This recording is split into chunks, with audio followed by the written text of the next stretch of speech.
Mike, man, when we were trying to put together that goddamn Facebook account, apparently we were live that whole fucking time. So thanks a lot, StreamYard. Oh, so many embarrassing things have been going on. Well, hi everybody, and welcome to an election recovering. Well, almost. We're still waiting on a few states. These stragglers, what are you doing over there? Yeah, it's gonna be an episode with some StreamYard, the Nevada. Yeah, they're the Nevada streaming Nevada, technology. How about that? Yeah. Well, we're gonna try and recover from StreamYard. We're gonna recover from the election. We're gonna help assemble Full Gear for you. Put on some steampunk. Boop, boop, boop. Matt, we're gonna be spewing goo, Alexa style. It's another episode of the Brothers of Discussion. Yeah. So we're gonna talk everything from the build to this weekend's AEW Full Gear. It's just not as fun to try and do that AEW guy. I'm sorry. Matt, we're going to talk about the proper pronunciation of Ali's first name, which I'm pretty pumped to do. Cody may have a last name by the end of this episode. Matt, we're going to talk the future of the Royal Rumble. Matt, easily our favorite thing about wrestling every year. And then, of course, Matt, Brothers of Discussion would be remiss if we didn't crown a winner of this week's Wednesday Night Wars. Matt, before we get into all that, of course, you know, we like to do a little pre-show banter. Today, we'll be joined by a special guest, friend of the show, Whiskey Stones and Maker's Mark. Matt, what are you sipping over there? So, all right, we got new appliances this week. Ooh, yeah. And we've been reorganizing the kitchen. So a part of that is there's some things that needed to go in the pantry. I went through the pantry and found these old bottles of liquor and wine.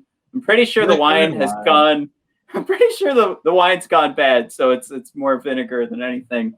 But I did find from last Christmas, Mike, the last little bit of Maker's Mark that you gave me, and the last little bit of my brown sugar. Oh, that was a good one. I like that. So these two are now mixed together, and I mean, I've taken a couple sips, so I may have done a disservice to that Maker's Mark of mixing something with it, because it was a great bottle of Maker's Mark, but there's barely anything left, and especially with what the hell just happened with effing, again, everybody, StreamYard. What just happened there, I'm going to need probably a refill. I'm going to need to go back up to that pantry while we're doing this and find something else, because goddamn was that atrocious. Mike, let me shrink this down a little bit.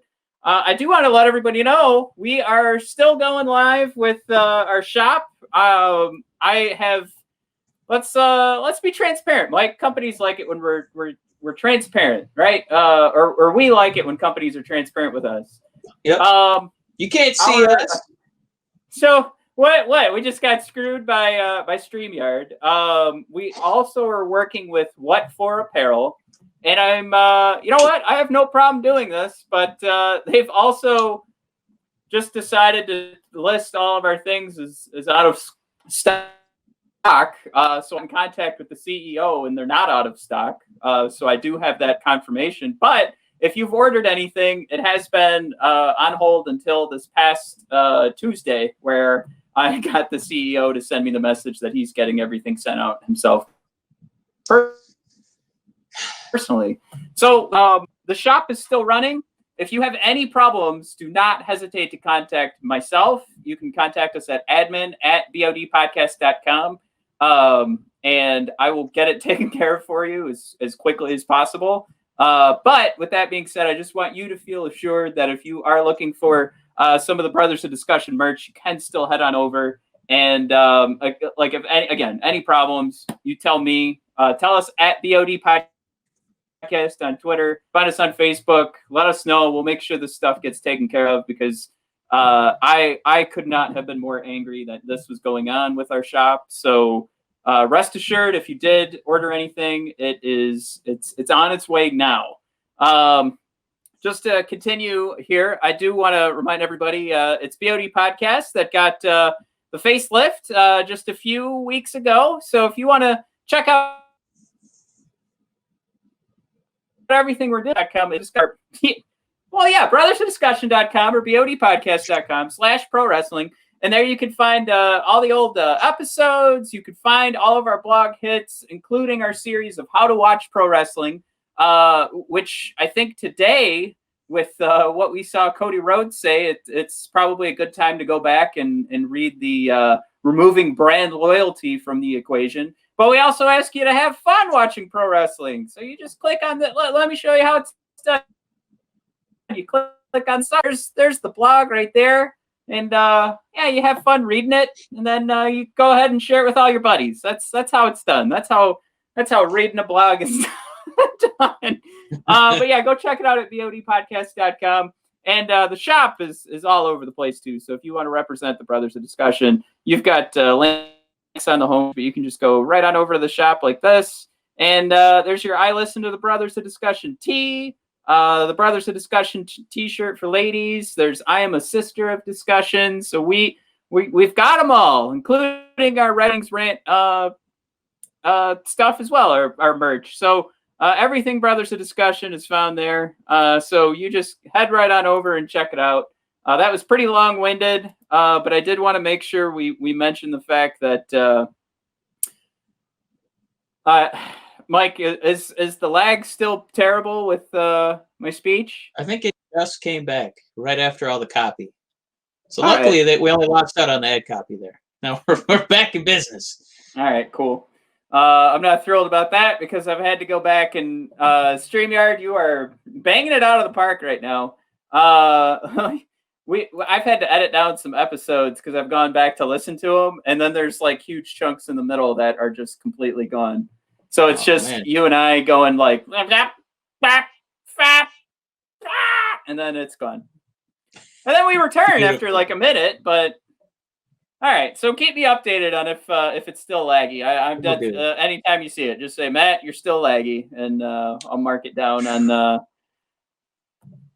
We got you. Yeah, we'll try and keep note of that. But Matt, let's get right into it. Another week of spicy hot wrestling talk. I don't know if this is really news, but it's just, I think just from the outpour of people coming against what was a tweet, it's just something to just be cognizant of, I guess. Because we always talk so much on the show about support the artists, not the company. But also, be well informed on these artists. One of these artists being Chris Jericho himself. Who was baffled that this had never happened before, about an election taking more than a day. He seemingly forgot every election in the history of the United States where we've almost definitely never, ever had all of the votes counted on election day. We've always been having absentee votes counted days after. And additionally, it was only about 20 years ago where we had an election take quite a bit of time where we recounted Florida. So basically what we're getting at is Jericho just tweeted, he couldn't believe that it was taking this long, and people rained fire on him. I think deservedly so, because he tried to say he wasn't a political guy. And, some of those beautiful creatures who, inhabit the Reddits of the world managed to dig up Chris Irvine's donation history and see that he put in $3,000 towards this year's Trump campaign. So, kind of an unbiased tweet. We've got the funds behind it. And I'm just glad people kind of came forward. One of the first ones being Tucky, by the way. I was pretty proud to see Tucky come out and get him. Yeah, we've seen a lot from Jericho this year that's been super disappointing. When we sit there and play the game, I just mentioned that article again of How to Watch Pro Wrestling. You remove brand loyalty. Part of these guys, part of that equation is that all of these guys are their own brand. So you've still got to keep that distance. You're still keeping, keep your 6 foot distance, which if you remember, Jericho didn't care about that. And now, Mike, as everybody knows, who's the listener, my wife is a doctor, and every day we are breaking new records for COVID cases. Now, Mike, mind you, we're not increasing the amount of tests anymore. Like our maybe former president was saying over the entire summer, which was why the cases were so high. It's already where it needs to be. Like the amount of tests we have, it's been at a steady line. So just goes to show you that maybe there's a reason this guy's getting voted out, because followers like Jericho said, hey, my president's right. I don't care if my people who come to see my concerts wear masks or are socially distanced. And here we are today, breaking another record, day after day, breaking more records for positive COVID cases in the United States. So keep your distance from brands that are AEW, from WWE, and keep your distance from brands like people like Chris Jericho, who, if you are fine and say, you know what, COVID is not a real thing.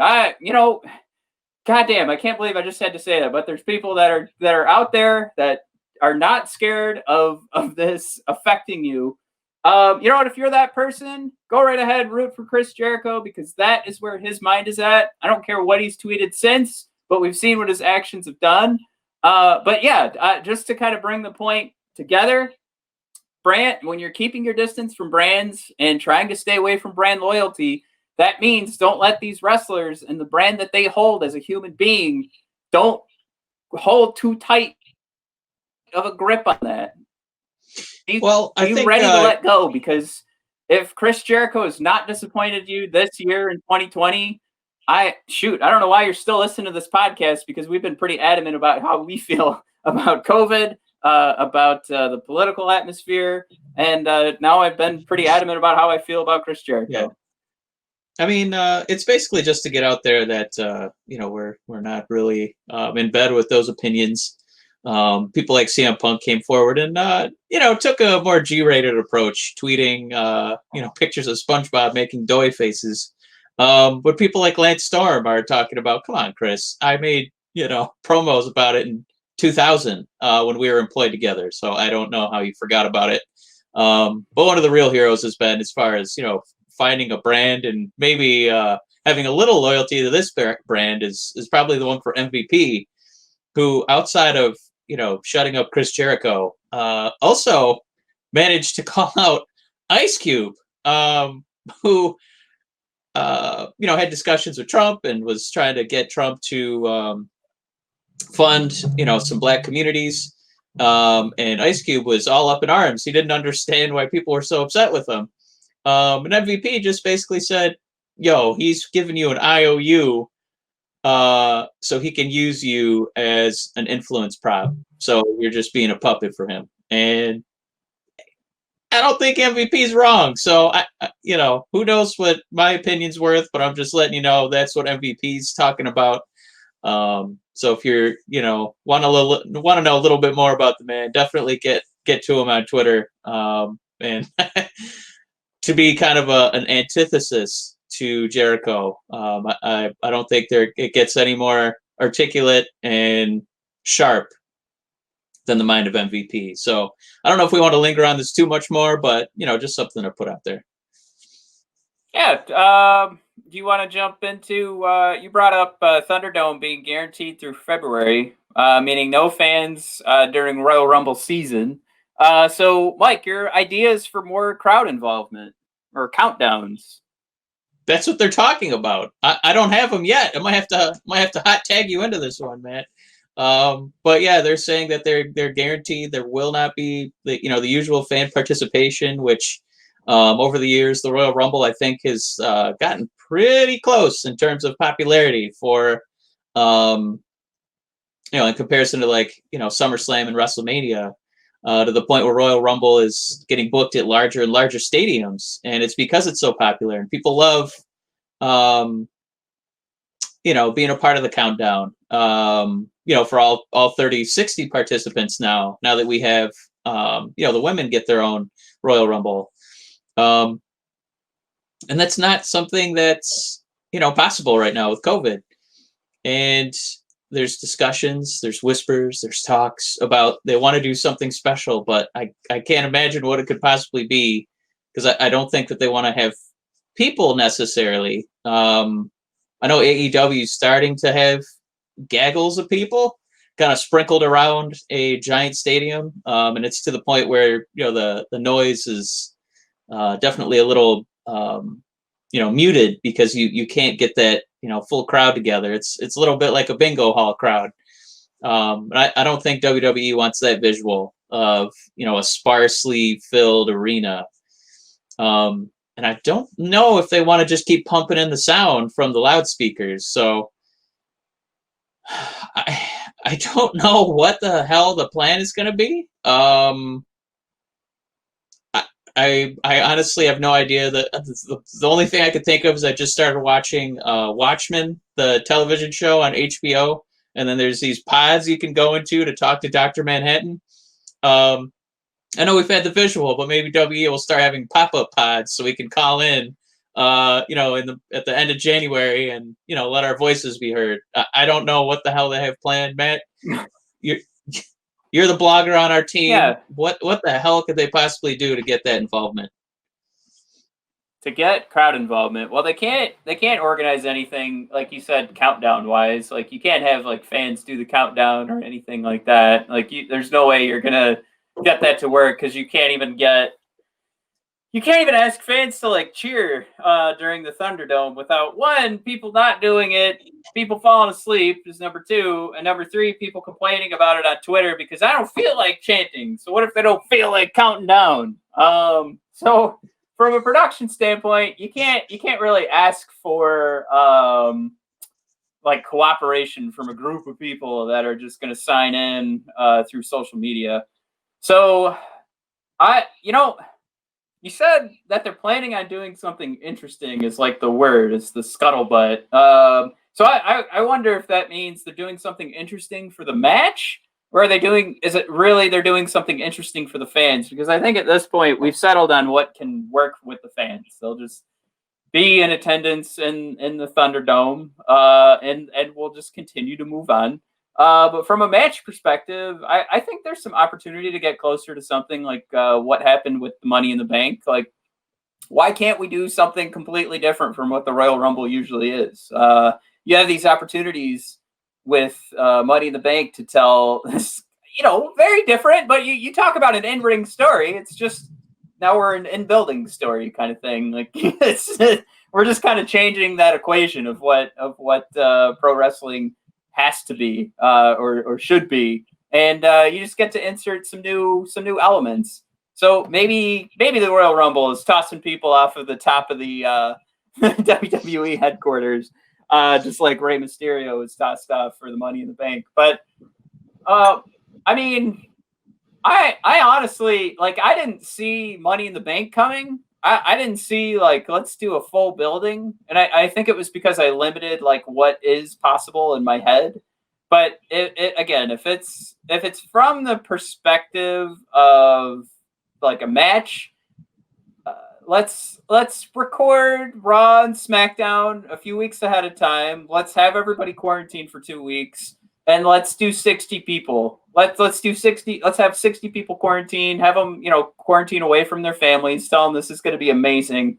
And let's just do 60 people in a Royal Rumble. And we're not necessarily going to have them come out every minute and a half. Maybe we can speed it up to being like every 30 seconds, which I think is going to be crucial. I think if we're going to talk about changes to the Royal Rumble without a crowd there, that's the kind of thing that they should be talking about to make this more watchable. Every 30 seconds, somebody comes out. So from home, you're just resetting like constantly to see what's going to happen next. And then they're going to need to do some major surprises. They've talked about bringing back people that are furloughed, but if they can really find some stability from a revenue standpoint, I think this is the opportunity to bring back a lot of older faces that can just kind of bring some juice for one night. And we know they have 60 guys. I think they'd have to do some work to bring up 60 women. But that's a bag of worms to go through once you get there. Maybe you stick with the 30 women, but you say this is going to be 60 dudes going at it, and that's how you change it to make it interesting. And I don't want to do 2 rings, but maybe you do like an oversized ring. I'm dead serious when I say that.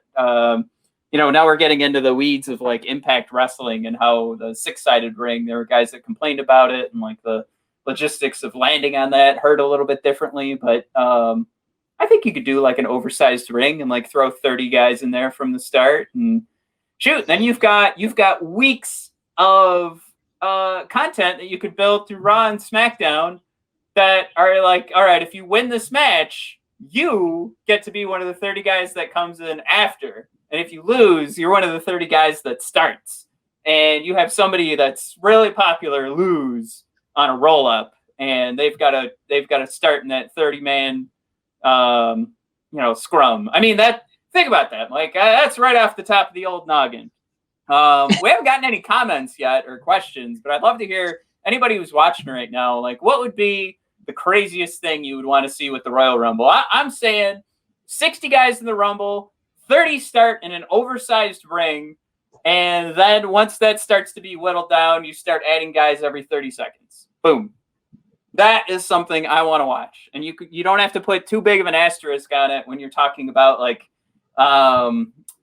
the world of pro wrestling and keeping everything kosher and making sure like it follows along some sort of formula year after year. So there are people that track the statistics and track analytics and win-loss records for pro wrestling, which is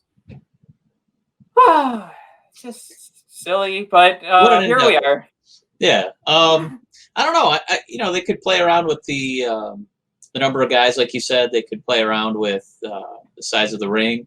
We could do something where, not necessarily having to come down the ramp. You almost have it like almost like a king of the castle, and you can kind of, enter the ring from any side. Because you don't have to worry about, walking over fans and stuff like that. So, kind of enter from any angle. I don't know. We got one, Mike. Because, yeah. Well, Greg's with us on that Rey Mysterio idea. So Greg, I'm glad that you're back. We haven't seen a comment from you in a feyou weeks, but he says to be eliminated, each superstar has to be thrown off the roof of the WWE headquarters.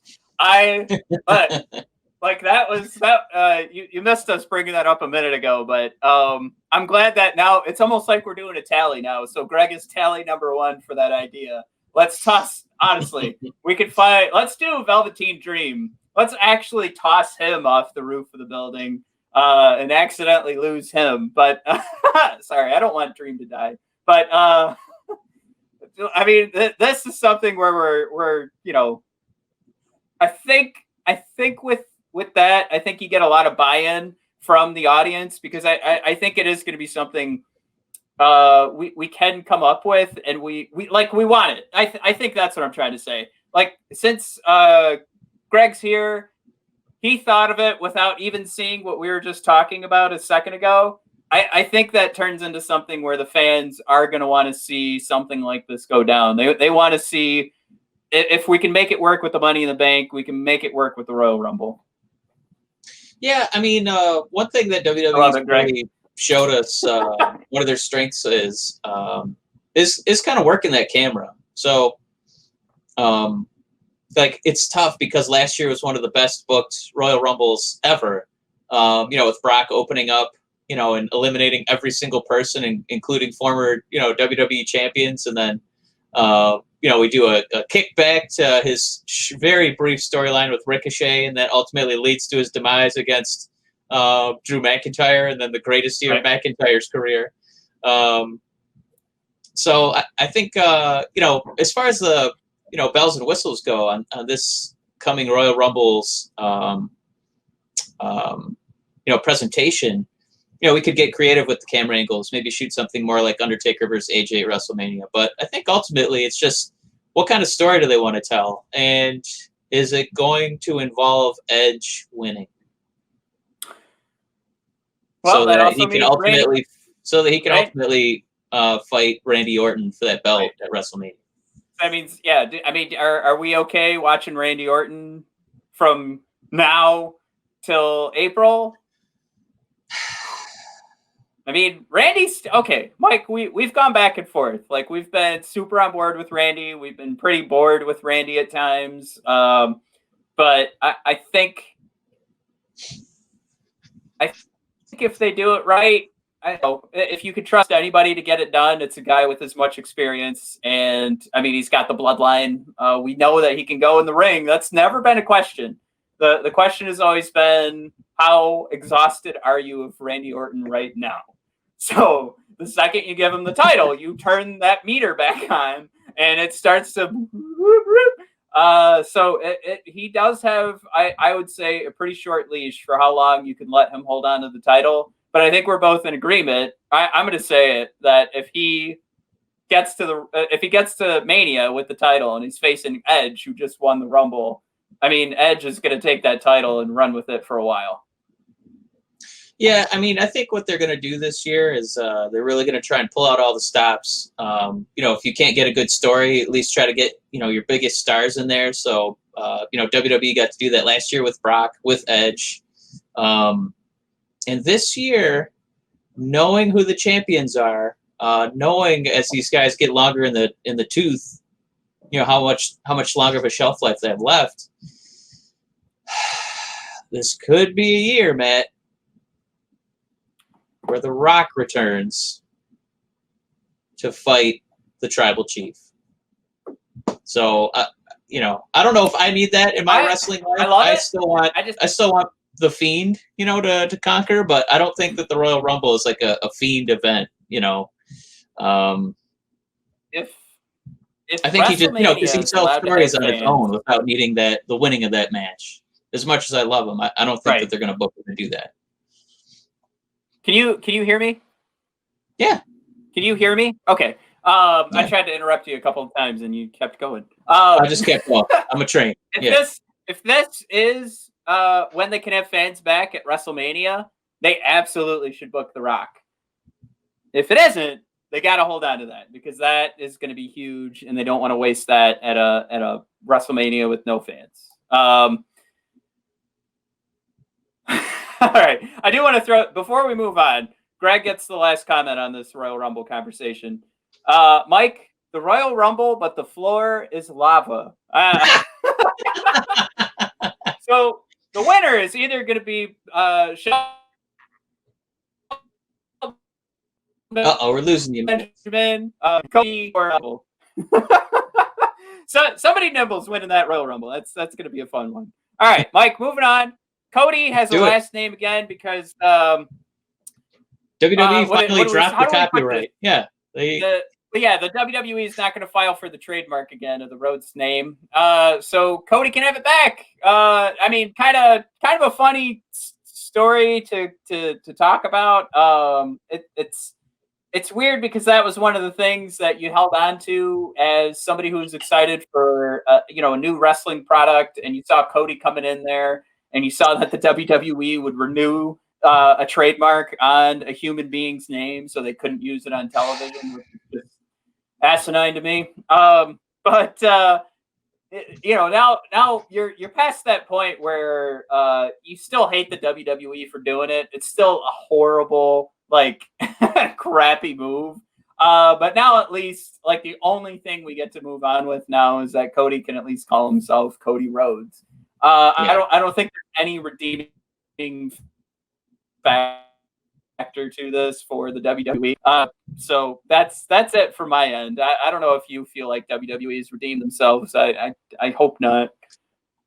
The only thing that I'm surprised that they didn't do is have one of their talking heads come out and just make a public show of it. We realize it's time. We don't need to hold out of this anymore. Cody's doing something great, so let him have his name back. Give himself some fake good PR.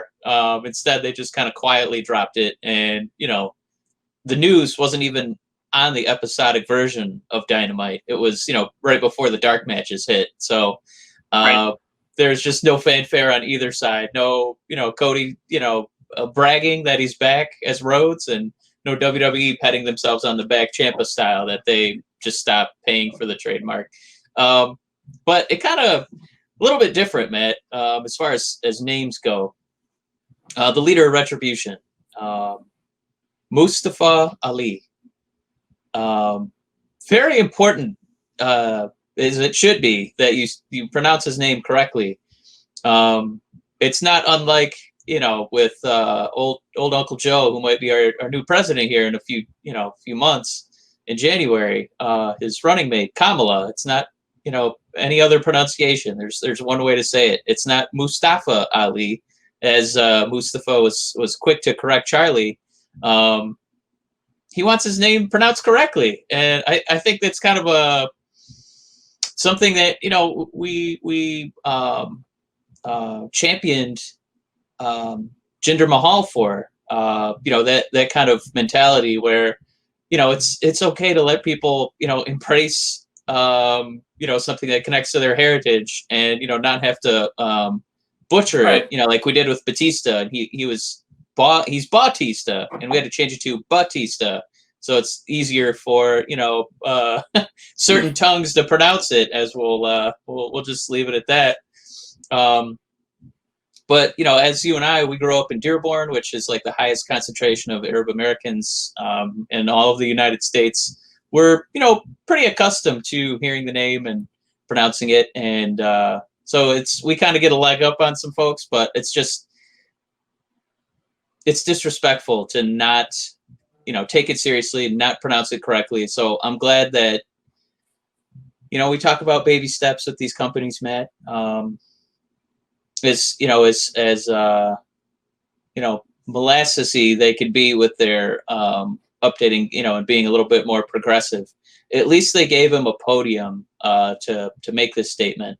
My only beef with it is, one of the few people that gets treated, like a journalist on WWE programming is Charlie, and she had to hear the brunt of Mustafa, getting upset about how his name has been pronounced. You kind of hope that they didn't set that up, like to have her just kind of put out like that. That would kind of suck. But I know what you're saying. Like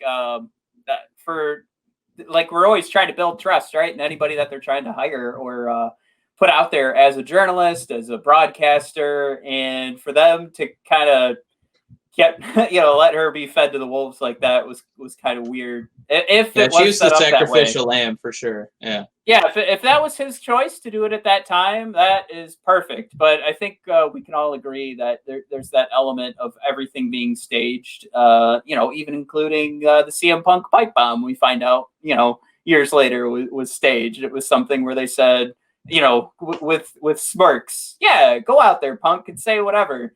And he did, but to that end, it wasn't him going out there and sitting down and saying, I'm not going to do a promo. It was him going out there after being told to go rip into Vince McMahon. Then he ripped into Vince McMahon. So, right. What do we do with talking? Yeah. What is it? You talking bring up smack or talking raw? Yeah. Raw dogging it, I think it's called on the network after. Raw dogging it with Charlie and R-Truth. Oh man! No, you didn't like I'm really glad you said that. That was it was a really good point about whether or not WWE, like how much they knew about this, and if they were sending poor Charlie out there to get put on get egg on her face, essentially, kind of undeserved. The way that it comes from the higher ups, how we're gonna pronounce his name going forward. How they tried to chop off his first name for the longest time. He was just going to go as Ali.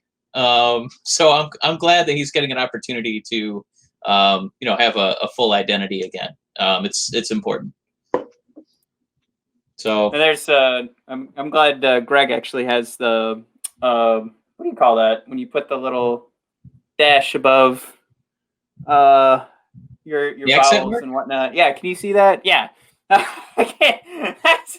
That's how dense I am. I don't even know what that thing's called.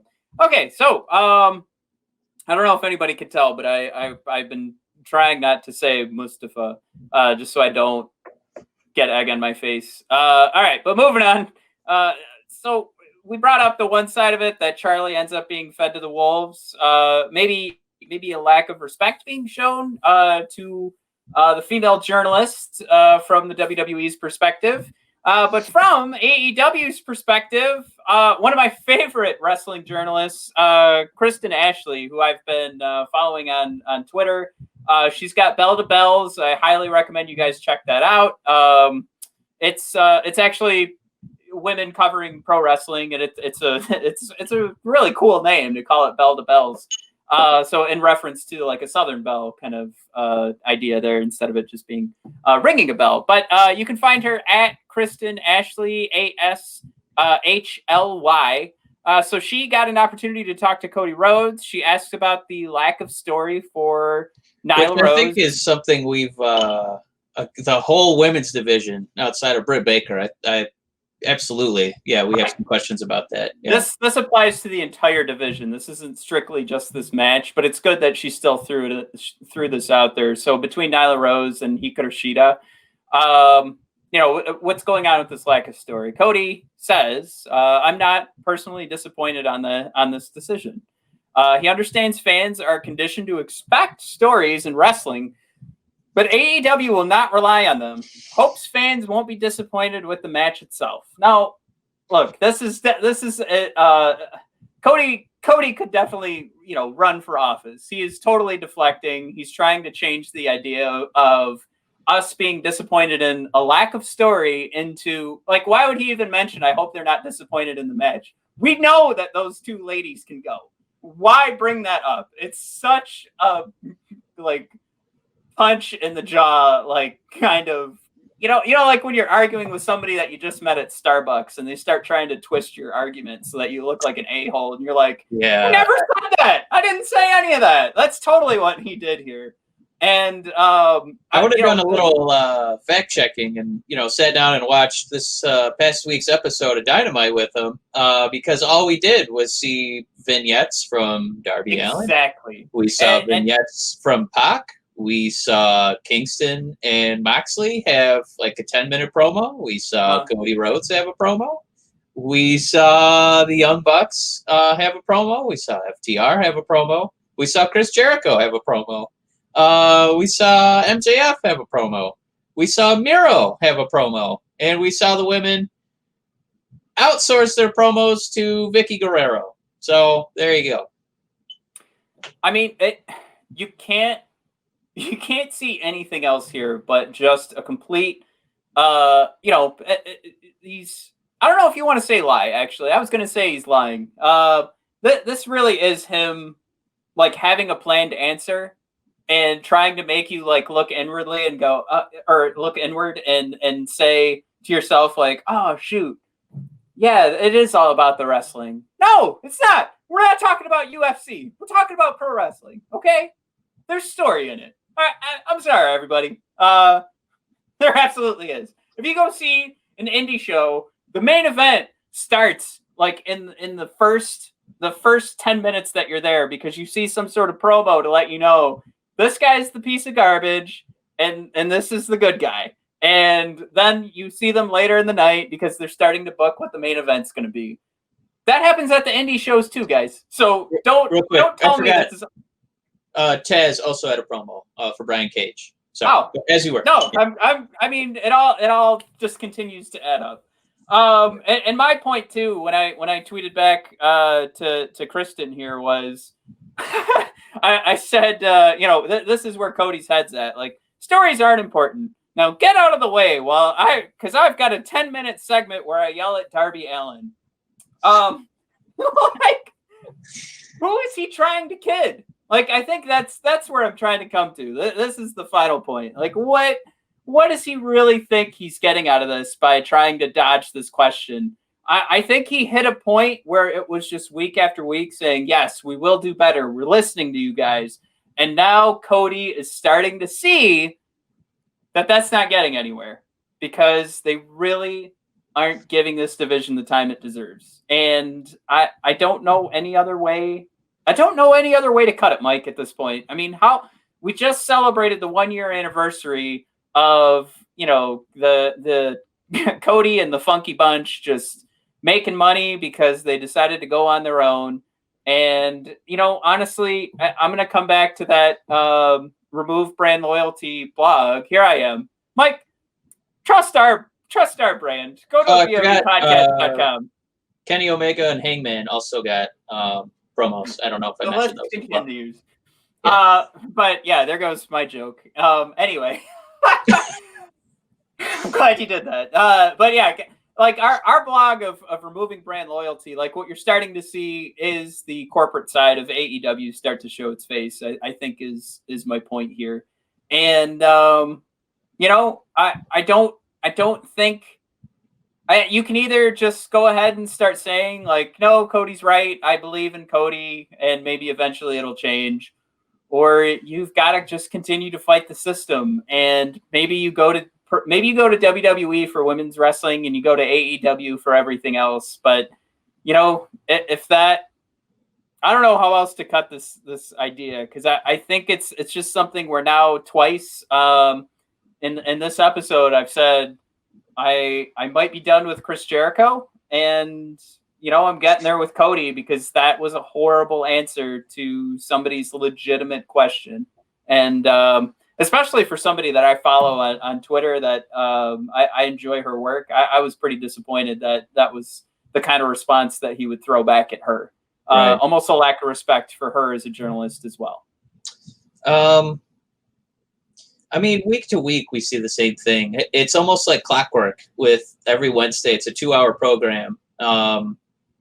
And roughly 28 minutes before 10 o'clock hits, which is the end of the show, you'll have the women's segment. And it's usually rushed. There's maybe one match or one promo, and then they're done for the night. And this week didn't exclude the template. It was the exact same thing. Nyla with the squash, and then she kind of licked her chops looking at Shida, and then Vicky Guerrero came out to steal all their thunder. So it's just it's just a bummer because what I've heard, and even from the discussion group, you know, is that the AEW women's division is trash, but it's something that I don't even know how you could make that assessment because they haven't really been given a chance to show you that, you know, they're talented on the mic or that they need some work. They just don't get the opportunities. The decision-making for the women's division is trash. That is absolutely true. Now, Mike, let's turn the show on its head. I feel like we've had bummer after bummer after bummer. Now, I'm going to talk about another bummer, but I think it puts a smile on both our faces. Mike, it has now been 639 days. Yeah! It's been 639 days, Michael. Motherfucking days. 639 days. Yeah, they're called motherfucking days. Hopefully that's not how long we have to wait to get election results. But, Mike, it's been 639 days since this man's debut. I sent him a DM on Twitter to see if he would like to come on the show and talk about when he is going to return. But who am I talking about, Mike? You know who I'm talking about. Brothers of Discussion fans, you know who I'm talking about. Here's the reminder. 639 days ago, this happened. From Milwaukee, Wisconsin, weighing in at 240 pounds, Eric Bugenhagen. That is right, ladies and gentlemen. It was 639 days ago that Eric Bugenhagen made his debut. And as I look down and make sure I put the right banner on the screen, I am here again to make the plea to Triple H and Shawn Michaels. I'm definitely going to cut this section of the episode down again, make a video, send it to both of them, get this man on my television. I don't know what I have to do. I've been watching him work out. Mike, our newest video, we showed him working out with his wet noodles in the pool.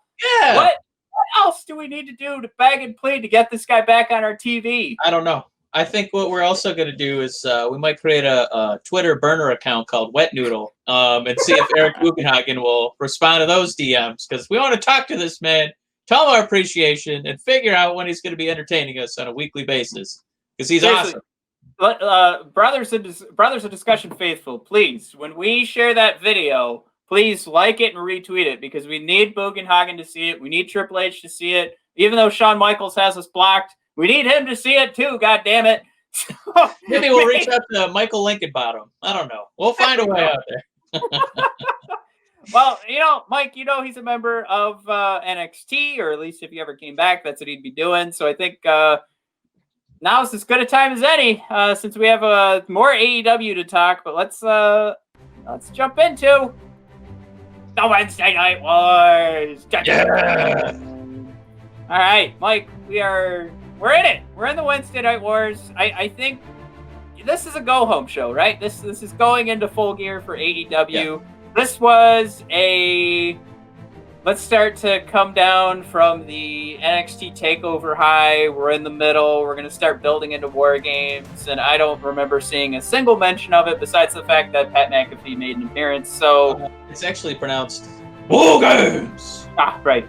So I think with that, I'm going to be going first today. I'm going to be taking the reins. Now, before you do, I think you do go first this week, but I gotta tell you, when I saw it was a go-home show, and knowing how wrestling traditionally books go-home shows, yeah, there'll be some fireworks, but usually it's just kind of, all right, let's make sure everybody's safe. We're just gonna show some, recaps of what's happened to build these feuds, maybe have some people stare at each other, but Matt, woo! It was, there's some electrifying segments. I'm really excited to talk about moment number one. But as we do, Matt, for the Wednesday Night Wars, I know I love this format. I think you do too, but we do the top 3 moments and also throw in a dishonorable mention for each show. Matt, I gotta tell, I think you already know what moment number 1's going to be overall for the week, but we're going to start with NXT. Matt, that'll be moment number 3. What do you got? All right, number 3, easily. And when I go through, like, I'm looking at the card again, I'm pretty confident with my selection. Mike, I put my selections down in the notes, so you get to prepare for what my selections are. Mike still likes to keep it a secret. Anyway, number 3, I'm going to take this whole segment of Maverick and Dane versus Everrise and, of course, Pat McAfee and the Merry Men interfering. Please, God, let that continue.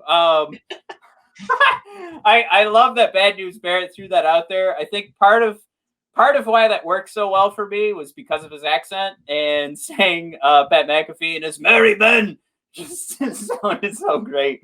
That better be their faction's name. But this continued with a call out of Undisputed Era after Killian Dane and Maverick and Everrise were all taken out by the Merry Men. They started this, what was going to be a banner raising for Undisputed Era, kind of like at the end of the Undisputed Era, right? Like you'd see with a retired hockey player and their jersey being retired to the rafters. I don't know why I just said hockey player, because you could have picked. Oh no, you know what? They don't do it for baseball or football. It is just basketball and hockey. So where was my brain going? Anyways, they end up burning a banner that represented Undisputed Era.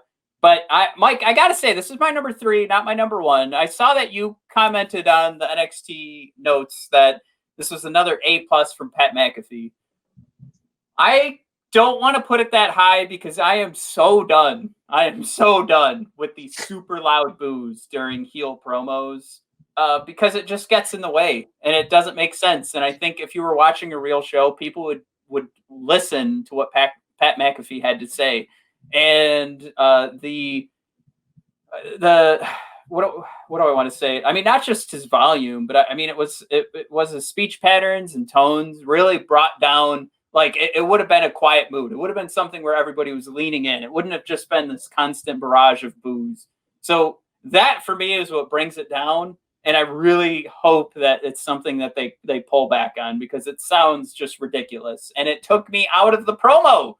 But Pat still fumbled, like I said 2 weeks ago. And now he's still like hanging on this idea of trying to get the small audience that's there against him. And I think he just needs to throw that out. Just forget that they're there. And this goes along with the constant booing. I think that's getting to Pat McAfee too. I think he did a much better job when it was just him and the camera. But all that being said, it's still a great segment, and it ends with Killian Dane getting the kingpin treatment from Daredevil and his head getting caught between the car and the door and getting smashed. I would have loved for that. Like if Killian Dane wanted his release from WWE, that's how they did it, and they just put a watermelon there and just smash, and just juice goes flying everywhere. But wouldn't that be great? Like now you're like, all right, these are the most evil mother effers in the world. But all right, they didn't do that. But I'm still gonna hang on that note that still the smashing of the head by the car door was fantastic. And now I saw this mentioned elsewhere, so I'm not gonna say this was my original thought. But Undisputed Era has been in and out. I think there's some COVID issues that WWE is not necessarily transparent with. So now they're going to feud with Killian Dane and Drake Maverick. So kind of makes sense. Probably have Oni and Lorcan get trashed or interfered with when they're fighting Breezango next week. So it'll be fun to see how that turns out. And I think Breezango against Oni and Lorcan. I did it again. Lorcan and Birch. Lorcan and Danny and Birch. All four of them will be Oni there. and Lorcan, man. Those two. They really tear it up. Lorcan and Birch. I don't know why they do 1, 2. It should be like 1, 2, 3, 4. Because there's 4 guys. Yeah.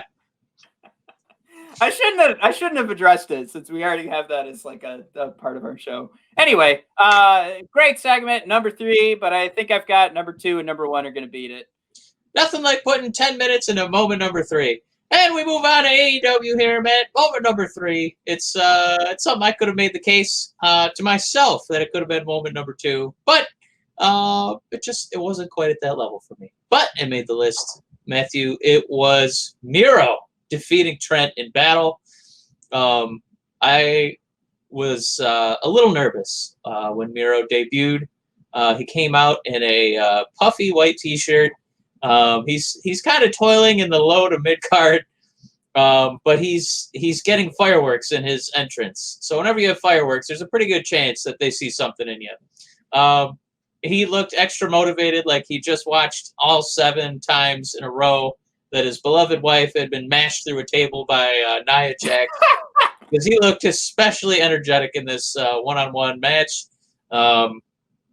I love that he's incorporating his Twitch stream into his in-ring taunts, that he's embracing his love for video games during his matches. In WWE, he was famous for, right before he'd lock in the camel clutch, he'd say, Rusev, crash! And now he says, game over, and then he destroys your back. But he looks like he's having the time of his life. He's never looked more jacked. AEW is giving him a real entrance. It just really bodes well for his future. And I know right now he's kind of treading water until some probably after Full Gear, some of these feuds come to an end. But the future looks really bright for Miro, and I was really excited to see him. I was really excited to see how smooth he is in the ring. He's just so damn good. He's a national treasure. And my favorite new thing that he does, Matt, I don't think I mentioned, Josh Roberts mentioned something in his introduction that formerly from Bulgaria, now hailing from Tennessee, Miro. I'm like, oh, that's fun. He's from Tennessee now.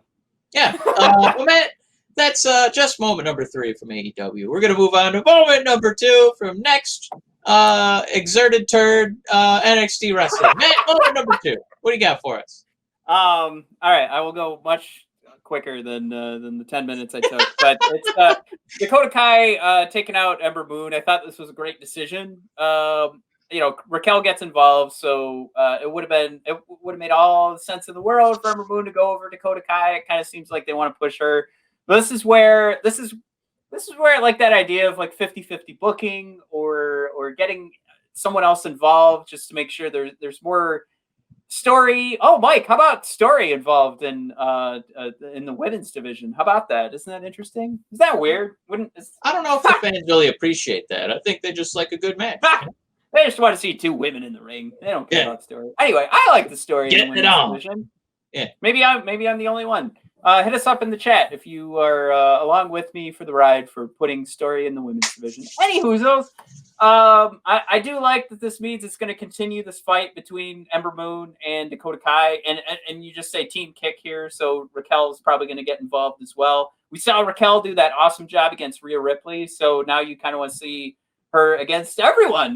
So I was going to say her against Ember Moon, but really against anyone. So I'm glad to see that all of this is going to get pushed forward. It gives something for Ember Moon to do. It gives something for Raquel to do. She gets another huge challenge. Like, think about that as your first big marquee matches. 1 is Rhea Ripley. Number 2 is going to be Ember Moon.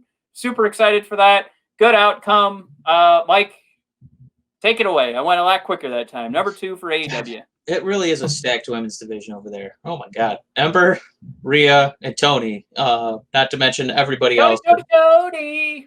Tony Storm. Tony Storm. Where are we at? Moment number 2, Matt. We're gonna lean into some guys who haven't really been in the ring fighting, but they've still won us over with. I don't know if they're watching a lot of David Fincher movies. They're watching Zodiac, Fight Club, but the work Darby Allin and Pac. Pac is back. Just cutting these darks, just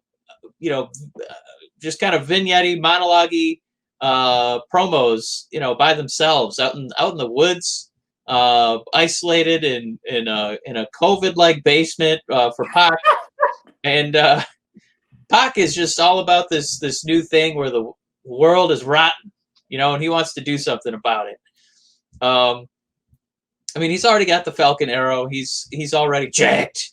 He's already the bastard, but he just still finds a way to add an extra little, detail, an extra little fold to get you that much more excited for this guy. I don't know if he's going to make a cameo at Full Gear, but I can tell you that, when the anticipation, it is a bloomin'. So I'm glad he's back. I'm glad that he's sticking with AEW. I think it's a great spot for him to showcase his abilities. Yeah. And then Darby's gonna get to butt heads with Cody. Cody Rhodes. I forgot we can say that now. But yeah, it's you don't want to oversaturate the product with too many guys who work out of the shadows. It's just the way that they've allowed Darby and now Pac to set these up. They still feel distinctly different. So great job telling stories with the men's division, Matt. That means we're just a couple ranks away, and unfortunately, we do this every week. We throw in our dishonorable mention before the number 1 moment. So, Matt, dishonorable mention from Never Exalt Time Wrestling. Right. Matt, it's NXT. Yeah. This was terrible because let's see. We trashed, we were mad at Cody for what he said earlier about the women's division. And as you'll hear, my number 2 was Dakota Kai and Ember Moon going at it. You'll hear what my number 1 is in a second. But my dishonorable mention is Xia Li and what they did with William Regal and her getting her notes and wanting to make challenges. I love Xia Li. I follow her on Instagram and like all her photos. Well, when she says what her storyline is and she says she doesn't feel comfortable talking about it, the interviewer, her follow-up question was, and this is the problem. She says to Xia Li, I'm curious, why do you feel like it's okay to not tell us why you don't want to talk about this? And she's talking about the letters that Xia Li has been receiving. Now, I don't think that's verbatim, but Mike, that's pretty goddamn close to what that interviewer said. She is so uncomfortable with interviewing Xia Li. They did so little prep for an interview with someone where the main issue is the communication breakdown between language barriers. That was the question to Xia Li to transition between the moment where Xia Li says, I'm done talking, to William Regal walking in with another letter. Like, all you had to do was sit there and not say anything. And that interviewer said, why do you think it's okay for you to not tell me why you don't want to talk about this? What? Oh, God, it was so bad. One of the things that was almost as bad was the ref involved in the Cameron Grimes and Kushida match. Good God, was he terrible.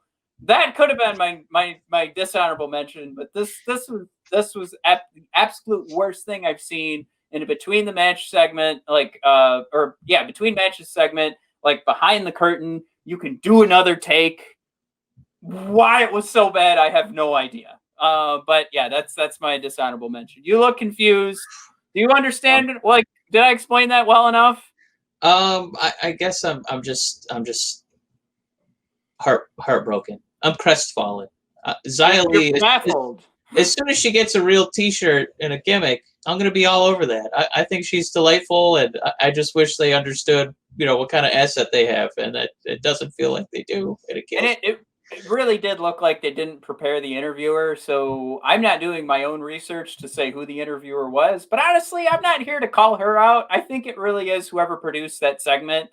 Like, they've got to prep these interviewers for like what to do, because they're not really interviewing anybody. They're just actresses or actors. They're just trying to like progress the storyline, and they literally were progressing the Xia Li storyline. And to ask that dumb question is so stupid, and it just shows you how uncomfortable they are with writing her stories. But number one, Mike, to move back into some good rescue news. that show. Yeah, what happened? Tony Storm. I like how you put it. But yeah, Tony Storm and Shotzi going at it was easily match of the night. Or at least for NXT. I absolutely love this match, and the fact that they're going to progress some storylines here for Candice LeRae and Shotzi. And I do really love the idea that Shotzi's being distracted by Candice LeRae, and they didn't make Tony a heel here, but she's like, well, shit, I'm going to take it. Like, this was like good booking because it was smart wrestling. Shotzi's distracted. Tony's a person who needs to get wins to move up in whatever fake power rankings we want to talk about in NXT. And she rolls up Shotzi. Like, how many wrestlers should be doing that? Like, you shouldn't just go, oh, well, I'm going to play this fair because I'm the face. No, right. Tony rolled up Shotzi and got the win. It was great. And then she consoled Shotzi and was like, oh, your poor tank. I'm so sad that it was destroyed. But, I got you pinned anyway. On top of that, some of the best moves I've seen in the women's division in a while. And one of my favorites was the back and forth of the stink face between the two ladies, where Tony rolled a shot and then came right back and see. And that was fun to watch. I'll easily, for me, moment of the night, match of the night. And there's some other matches that happened that I don't even want to mention because of things we've talked about for weeks. But even if that match was an A+, I still would have picked this because this was just so good. This was a great story. It was smart pro wrestling, and it continues the storyline for at least half of the women in that match. And Mike, again, story in women's wrestling. How about it? All right, Mike, AEW number one. Matt, real easy. Before we go to AEW number one, we got to do that dishonorable mention, Matt. Oh, I forgot. Every time it's your turn. Well, blink and you'll miss it. It was the women's contribution to AEW Dynamite. Red Velvet and Nyla Rose battled for maybe half a minute, and Nyla Rose crushed poor Red Velvet. Red Velvet, who went toe-to-toe with the NWA champion, quickly dismissed by Miss Nyla herself. And then Nyla made some licky faces, at Hikarushida to taunt her, I guess. And then all that came to a screeching halt because Vicky came out and did her screechy voice routine. So the whole division's in the toilet. Cody Rhodes doesn't care. I'm bummed every single time another pay-per-view comes out for this company and they just don't give the women anything to chew on. Matt, it is a flabby arm with no bone in it. There's nothing to sink your teeth into. Just a lot of flab, and you can sink your teeth into flab. No marrow. None of that sweet yellow marrow. Good for soup, But that moves us on to moment number one. Matt, it was maybe one of the best promos I've ever seen in my life. I watched it 4 times last night on my own phone because I was recording it to make little videos and stuff for the Twitter feed. But if you question why is this ex-WWE guy the champion, go ahead. Just I'll give it the highest endorsement I can. Just watch Moxley, watch the magic he put on last night, watch the way he helped get Kingston over, and watch Kingston get Kingston over with a promo where he basically apologized and explained to his mother the reason his mother doesn't have a granddaughter is because he wants that AEW title. And all he's been focusing on is that, and that's why he doesn't have a granddaughter for her to know and love. And it was just... There was just electric tension. Yeah, even JR couldn't butcher this one. He at the end of the segment was just wow, well, that was a lot of intensity there. AEW. So he waited till the end. He didn't say anything to ruin this. And if you're unsure, why should I spend $60 on an AEW pay-per-view? Matt, just watch Kingston and Moxley cut this promo from last night. You will just give them $120 to see how this story ends up. Kingston did so well, I could see him becoming champion. It was that level of commitment of these two guys really digging in and embracing their characters, their motivations, and putting it all on the line in roughly 8 to 10 minutes of TV time. I'm so excited for Full Gear, and it's all because of these two guys. And I think that kind of helps us sashay into the Full Gear primer. Man, we'll get you all ready for it. It's going to be a couple days from now. My God, just what, 2 days? Whew. Yeah, I'm ready to talk about it if you are. Well, I just wanted to mention too. You kind of reminded me, but we got our first. How do I want to put this? I guess our first cease and desist came from AEW. And Aww. I wanted to get a video of Moxley and Kingston from Twitter, and it's because we were sharing those Twitter videos a week ago. So AEW, not WWE, or shoot, even New Japan when we talked about them. I'm surprised it was AEW. It was the first company to tell us, please stop or we will take legal action. So with that, let's talk Full Gear. Woohoo! What? What do they want us to stop? What did they say? It's about the content we've been sharing on the show. They don't want us to share any more. We can't do Chop of the Week where we're seeing Eddie Kingston going back and forth. So no more of that. So thank you, AEW, for scaring us. And man, I can't wait to spend $60 on your pay-per-view as we continue to tell people to watch it. We make a deal. We'll both get the pay-per-view, but you let us do a 5-second Chop of the Week. How about that? The idea that we are affecting their ratings or people watching their YouTube videos because we shared a video on Twitter and we even showed that it came from All Elite's Twitter account really blows my mind. But yeah, I guess we really are hurting their bottom dollar because we've been told to stop or they will take legal action on the Brothers of Discussion. Fun game being played by AEW. So bring it on, bitch. Yeah, I guess with that, make sure you tune in to AEW Full Gear this Saturday. Jesus Christ. No, I'm serious though. Like that really like sticks in my craw because I've been a big believer that when you are a content creator, we are basically doing free advertising for these companies, and I like to think that's why the Detroit Red Wings haven't come at us, and WWE has yet to come at us, and we've done way more WWE content on our show than AEW over the years. So I'm a little bummed that I have to go, and I'm gonna watch Full Gear this Saturday, Mike. And I'm going to spend $60 to watch it. I can't believe they actually think that we're cutting into their bottom dollar in any way, shape, or form. And to say that we're cutting into fair use, and if somebody wants to comment and tell us we're doing that, that's fine. You can bring that up. But we're also sharing their Twitter. Like we're not doing something that behind a paywall and sharing that. So I'm pretty disappointed that we got those messages from AEW. I just want to share that because honestly, I feel like that's going to go into my feelings to watching Full Gear this weekend because it better be a goddamn amazing show for me to not only be told I better never show their content again, but also please give me $60 this weekend so you can talk about my show next week.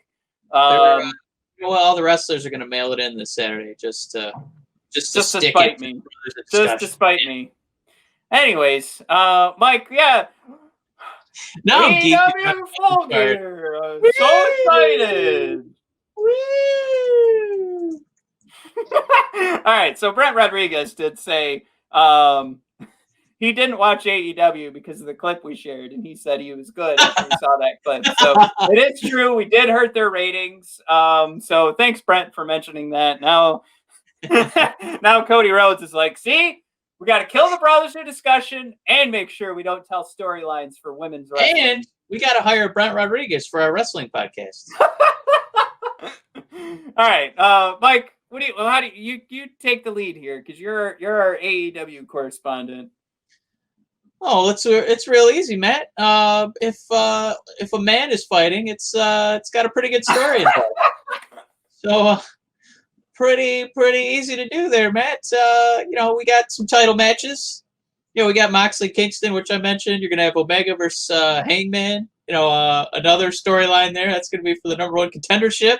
Young Bucks versus Fart for the tag titles. Nyla Rose versus Hikarushida for the AEW Women's title. No stories allowed. Jericho versus MJF. All story. It's about MJF getting a shot to join the Inner Circle and maybe take over the Inner Circle. Ooh.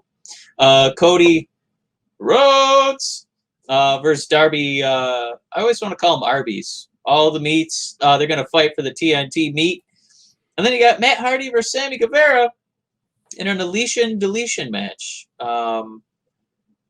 We'll see. I got to imagine there's going to be either a live christening or birthing in that match. Very excited for that. Matt, then you've also got Orange Cassidy versus John Silver. The first thing I thought of when I saw that match was those silverfish we saw in Texas when we were in that terrible Airbnb. And then, Matt, there will be another women's match.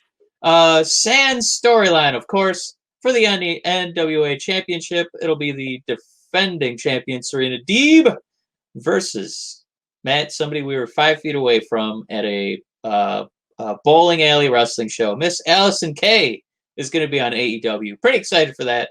Matt, let's start from the bottom. We'll make our way up to Mox. It's Serena Deeb and Allison Kay. I know the wrestling's probably going to be good. Matt, if you really want to make me excited for this division, after this match, just let Allison Kay talk for 5 minutes and call out Thunder Rosa and start a blood feud on AEW. Matt, you on board with that?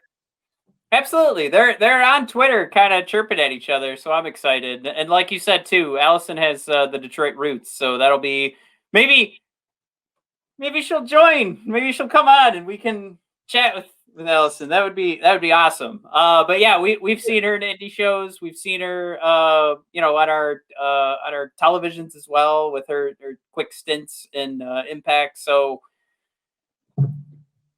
I'm excited from that standpoint, but you are right, Mike. I don't this is something where with the backlash on the women's division, then Tony Khan came out and said, "Hey, we booked this match for the pre-show." It's like, all right, this doesn't give you a pass on not doing women's division storylines. And you absolutely could have done Orange Cassidy and John Silver in the pre-show. The Matt Hardy match. Let's see. I guess that's it. But those two matches, you totally could have won the pre-show. Any of those two matches. Right. I mean, this is still you saying, like, well, this match is bad enough to be in my pre-show. And it's not, you don't get a pass because of this. And this is a match I'm really excited to watch too. So I guess I can be happy I'm getting it for free because I've let you all know why I'm so upset about the $60 I'm going to have to spend on Saturday. But no, I just... $60 is a bargain, by the way, when you see how much it's going to cost to buy a PlayStation 5 video game. So there you go. So Mike, what's the argument here, right? Are we going to go on Cody's side and say, well, the storyline doesn't matter? Well, then why is an NWA Championship match not taking precedence over Orange Cassidy and John Silver? Well, right? In AEW's defense, they might have two matches for the buy-in. So it might be Orange Cassidy also fighting. So that's true. There you go. That's true. You did get me on that one. But I will guess that that might in your face, sir. In your face. Matt, who's winning the orange versus silver match? Orange Cassidy. I mean, it's like he's got to win a match, right? Like yeah, that doesn't involve mimosas one of these days. I I don't know. I'm getting pretty sour on this orange juice, so I need something to change. I don't know if Mike, you're a fan of or you were a fan of the Office podcast. There's Yeah. the Office Ladies. Office Ladies. Yeah. One of the things that the writers talked about when they guested on the show so often was evolving the characters 10% every episode. And when they stopped evolving, which is when Paul Lieberstein, I think, took over as the show lead, and they just said, all right, these characters are who they are. We're going to stop advancing them. And now they're just going to have fun in this office. That's when the show sucked. So you need those elements of advancing these characters 10%. I don't see anything out of Orange Cassidy that's evolved at all, outside of them saying like, oh, well, now he's had a full match. He's still kind of the same thing. Like nothing's really changed. So I loved Orange Cassidy, Mike, when he first came out. I was not one of the people that was saying, this is dumb. Why isn't he really kicking a guy? I get that. I love that idea. But something else has to happen. And I don't know. I guess that's my hot take of the week, besides getting mad at Cody Rhodes and Chris Jericho. I'm also kind of getting like the Orange Cassidy thing's getting stale. As you know, we said even Randy Orton gets stale. So you gotta do something to juice it up, right? So same old is not gonna work. I just like that you said you gotta juice it up. Nice. I think they did that a little bit with Jericho. He actually spoke against Cody. He actually did a few lockups. But right now he's fighting John Silver, who's like, number 4. Well, it's like, Brody Lee, Evil Uno, Colt Cabana, that guy, and then John Silver. So, he's kind of fallen down the totem pole a little bit. So that's it. Like that's where there isn't that 10% increase. So that's I think they kind of wound him back up, and then they're going to get him back up to 10, 20, 30, 40. Oh no! It's kind of like the actual juice content of Sunny Delight. So, Matt, moving on, it's Matt Hardy versus Sammy Guevara in an deletion match. The quicker this match is over, the better for me. I don't need to see old Matt Hardy wrestle. Yeah, I'm done. He could just manage Private Party. I'm on board with that. And Sammy Guevara, Matt, hot tag. All right. That is not how you prepare one for a hot tag. What do you mean? It's a hot tag. You don't get... there's a hot tag. Matt, off the top of your head, which is what we do best at Brothers of Discussion, Sammy Guevara's hair looks a little bit like a tsunami, crashing down on the California coast. Matt, if you could name one other hairdo that, you think could go, head to head, toe to toe, with Sammy Guevara's tsunami on the California coast, is there anything that could stand up to it? Matt, your thoughts? The first thing that came to mind was Johnny Bravo, the cartoon from Cartoon Network. No, I want a wrestler. I don't want Johnny Bravo. Get out of here with that, Johnny Bravo. All right, another wrestler with a hairdo. And I know you don't want to say Jericho because he had his little poof when he first debuted in Fandango is pretty cool. He's got style. Mike, nice. Who do you have in mind? I feel like you're like the Pete Holmes of asking pro wrestling hot tag questions. You ask a hot tag question, you've got somebody in mind already when you ask it. That's why I was thinking Jericho with his little poof, and then he had that big gross goatee, and then he used to braid it up. It does feel like, I don't know. I almost don't want to pick Jericho after his last public display, if you will. Man, let's move on to a Darby Allin challenging Cody, not call me Rhodes, for the TNT Championship. Matt, is Darby going over, or is the new champion, Cody Rhodes, going to be successful? Mike, hot tag. This is me playing Pete Holmes. I was not even ready. Oh, okay. Do you think... you can't just hot tag a guy? What is this, hot tagging? All right, go ahead, Matt. Hot tag it. All right. Do you think there's a possibility that Cody wasn't supposed to hold the title and Darby should have had it, and maybe some COVID got involved and we just weren't told the whole story? Matt, you must have a doctor wife. Do you have a doctor wife over there? All You right. COVID specialist, Carby. you? Carby. Carby. That's the really fat Darby Allin, who does eat a lot of Arby's, but takes off the meat. Carby Allin. So yeah, Darby's getting the win. He goes to Arby's and says, "Just the bread." That is, you know what? We could have a whole episode just about Arby's bread. I think it is the thing that kills. They do Arby's. use Hawaiian rolls. It is pretty good. That was a good decision, but the regular Arby roll is not good. It's too dry. They don't butter it enough. Like they grill the bread, they don't butter it enough. So you just get this dry, toasted, icky sandwich bread. If our Burger King correspondent, Brent Rodriguez, is still available, I know he has a Whopper like once a week. If he could weigh in and tell us, would the Whopper be improved on a Hawaiian roll? Let us know. Let us know in the chat. Let us know by following us on iTunes and leaving a review. Matt, Cody Rhodes, he has his wife's on TV. He changed his hair color twice. He's got already his third entrance song. There's no way he's losing to Darby Allin. I'm sorry. It's not going to happen. He's got too much going on. The skateboarding fiend he's not going to be successful on this run. Matt, give me the Rhodes, man, all day. Matt, that moves us into I guess we have to mention it. Nyla Rose and Hikarushida are going to fight because it's, their turn and the musical chairs are on. Matt, hot tag. Wait, we got a Brett Rodriguez says, weigh in, joking about my weight gain from eating Whoppers. All right, and what did you say? A hot tag? Yeah, right. We all have a little COVID tummy, but I do want you to weigh in on Hawaiian roll Whoppers if you can. Thank you. Nyla Rose versus Hikarushida. Matt, here's my hot tag question for you. Matt, what could possibly occur during this match to make you excited about the women's division? Matt, your thoughts. What could occur outside of what? One of these two women winning? Well, the outcome is not going to make you excited for the division. What during or right after the match could make you excited to turn on AEW's women's wrestling this Wednesday?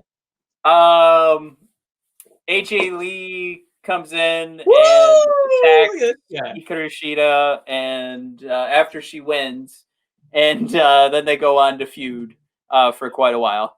How's that? How's that for a hot tag answer? I will say Hikarushida putting. Let me change it. No, it's too late. You've already touch move. Touch move. All right, you get one. Go ahead. No. I was kidding. Oh, I was gonna say Hikarushida puts Vicky Guerrero through a table and then gives her a crotch chop. Oh, look at that loyalty to Burger King buns. Yeah, look at this. Somebody's excited for Boy Kiss Friday. Woo! Well, Brent did say he'd try one on a Hawaiian roll, but he says he does like the buns. They're on now, so it would be tough to get me to switch permanently to a Hawaiian roll. I respect it. Yep. But a lot of bun loyalty. Yeah, a lot of bun loyalty. I like it. Loyalty. All right. Mike, what were you thinking? You want to see a crotch chop? That's going to get you excited for women's wrestling? I want to see... Mike, that is the Cody Rhodes of answering... Well, not necessarily towards her opponent. I want an unscripted powerbomb on Vicky Guerrero through a table, and then Hikaru turns to the camera, just, and then walks up the aisle with no music. That's what I want. Well, I think if we're going to take... I don't mean to put down your answer when I say this, but I mean, taking this seriously is like, let's just see some sort of story progression. Somebody can interfere in this match. Maybe we get a triple threat moving forward. Like, there's got to be something they can do, right? Like, it can't be that difficult to sit there and say, no, this division is only about pro wrestling. You cannot tell a story in this division, damn it. No.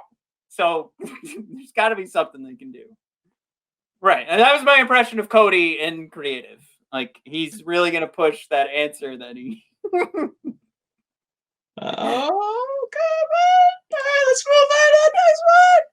It's gonna be Young Bucks versus Fart for the tag title. I think it's Farter. Oh, it is Farter. FTR. It's like a German. On this on this match, you know what? Fuck it. Give the Bucks the titles.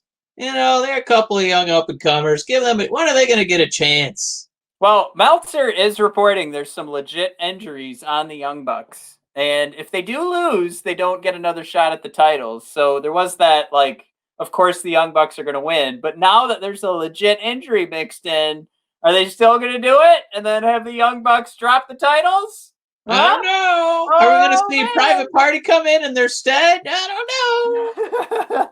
I think they'd actually like to do that because then they could do like another tournament and it'll be a tag team tournament. So I'm gonna say Young Bucks for that reason because then they've got like 4 weeks of content.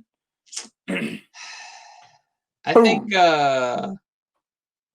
this match I am nervous about because I think they're really billing it as like, man, this is like the two greatest tag team styles clashes you've ever seen in your whole life. If you love tag team wrestling, you better tune in.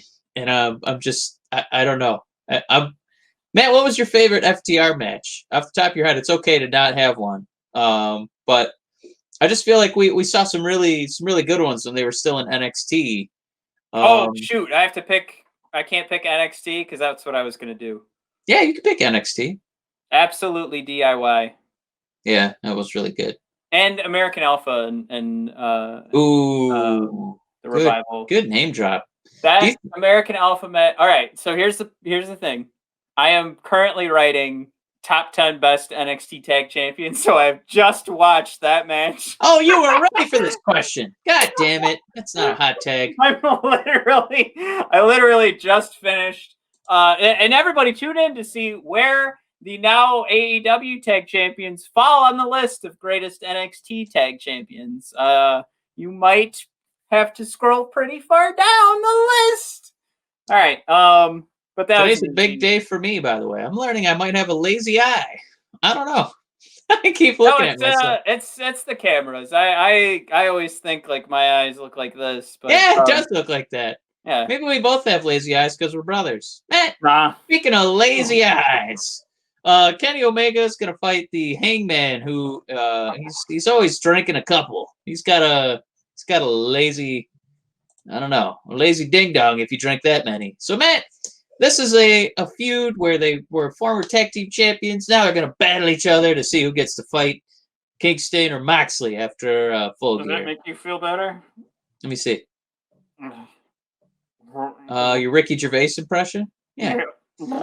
Actually, from that vantage point, you kind of look like Braun Strowman, Matt, when he lets the puff start growing. All right. Matt, if you were to bet the love of your child and unborn child, where would you put it? On You're not Omega? supposed to say that. What? No, you're betting the love. What did I say? You said my unborn child. She is unborn. She's not out Nobody yet. knows yet. Oh, sorry. You piece of garbage. Well, Brent knows. All right. So you gotta wager the love of your birthed child and not yet birthed child. Who do you pick out of those two? I hate you. Hey, Moving you know what? on. I'm getting you a CD of Stevie Wonder's Superstitious. All right. So who are you picking of those two? What am I doing again? Picking between my birthed child and unbirthed child? Yeah. I guess I'm going to pick the one that I've seen her face and hang out with her every day. What are you? That's not what we're putting on the line. Man, I said you got to pick. You got to wager it on Omega or Hangman. The love of your children. Wait, so I'm saying that I won't love them if I'm saying they won't love you. Oh, okay. Yeah. I guess it's got to be Kenny Omega, right? Because they're the one. That's where all the storylines being listed, right? Because they're updating who he is and they're doing all these new entrances and stuff for him. I think he's on his way to becoming AEW champ. Is he going to be the Grand Poobah? Do I have to say yes again? Yes. Champion is one thing. Poobah is a whole other, elite level. Yeah, absolutely. All right, I'm on board with that. I would also make the same wager, Matt. Matt, that moves us on to the main event. It's Jon Moxley and Eddie Kingston. Matt, hot tag. Yeah. Will this be the greatest AEW championship match? No, it's not. No, because it's all about the story on this one. It's not going to be the greatest match. It's going to be a hell of a story. Man, and I kind of hope. One of my favorite matches of all time is The Rock versus 98-year-old Hulk Hogan. That was not about the match. That was about the story. And I go back and watch that match at least once a year. I'm going to struggle to go back and watch a lot of matches this year. It's really got to be up there because of the lack of crowd. And a lot of what sells, like a lot of the reason that we go back and watch Dolph Ziggler beat Alberto Del Rio and The Rock and Hulk Hogan is because of that eruption. Like, you're talking about one of the biggest crowd eruptions of all time. That is probably why you're going back and watching it. Mike, I'm going to be erupting on my couch. Considering there isn't even an AEW network, you're probably I'm going to be celebrating Boy Eruption Saturday. But let me ask you this. How many matches have you gone back and watched over the last year and a month of AEW Dynamite and all of their pay-per-views? How many have you rewatched? I don't have enough fingers. Oh, you piece of garbage. All right, name them. Name 10 of them. Name one that you've rewatched. It has to be from AEW? Yeah. Oh, that's easy. Cody versus Goldust. I don't believe you. Anyways, I think this is going to be fun. This is going to be a good story. I don't think we're going to get an amazing match out of this. So, wow, there it is. Man, you're going to be really happy about checking your bank statement on Sunday and seeing that $60 withdrawal. Let me tell you. I'm excited to see. I'll tell you, the Kenny Omega and Hangman match, that would be the main event for me. I would make that. If Hangman ever goes heel, he'll be Hungman. Isn't that like super baby face though? Like, don't we want to see him pack his shorts and have this huge old sock bulge in the front of his pants? Just look like he's got a curling kielbasa in there. Adam Hungman Page. I don't know. That's something we'll have to put a poll up, so to speak. We'll have to put a poll up and see. Is it more of a face turn or a heel turn to have a big dong? Yeah, we can do that. We'll throw it up on Twitter next week. All right, are we done talking about this pay-per-view that I was told to stop making content for AEW, but to also make sure I spend $60 to watch their fucking pay-per-view? Are we done talking about this? Yes, we're all set. All right. Well, thanks everybody for tuning in. Don't tag AEW in anything you share, Brothers of Discussion related. Oh my God, please. I put the hashtag AEW on this, and then of course you can see in the corner I put AEW Full Gear because that's Mike. we're producing Full Gear. I don't know if you know that, but all the revenue comes our way. God damn, what a fucking piece of shit. I didn't see it somehow. Is it in Twitter somehow? No, it's through our email, but I'll show, try and go watch our last podcast episode. Good luck. I'm serious. It's been taken off Facebook. So anyways, now I'm all tongue tied. Go to bodpodcast.com, brothersofdiscussion.com to follow along with the storyline of the one podcast that's been told to stop talking about AEW because we're taking money from them somehow. Maybe because we're running Cody Rhodes and Chris Jericho down the whole time. Anyway, wrestling is for everyone at AEW except for the Brothers of Discussion. So find us again at bodpodcast.com, brothersofdiscussion.com, on Twitter at bodpodcast, on Instagram at brothers_of_discussion. And find our shop at bodpodcast.com. And you know what? The holidays are coming up. I suggest, with what I mentioned at the top of the show, if you want to get your friends and family Brothers of Discussion merch for Christmas, Buy it now. Yeah, that's right. We're already looking for new merch, folks. Anywho, you can trust it now, but god damn it. All right. Thanks everybody for listening. Mike, any parting words? Keep it short. Not without the express written consent of All Elite Wrestling. All right. Thanks for tuning in, everybody. Have a good one. Bye.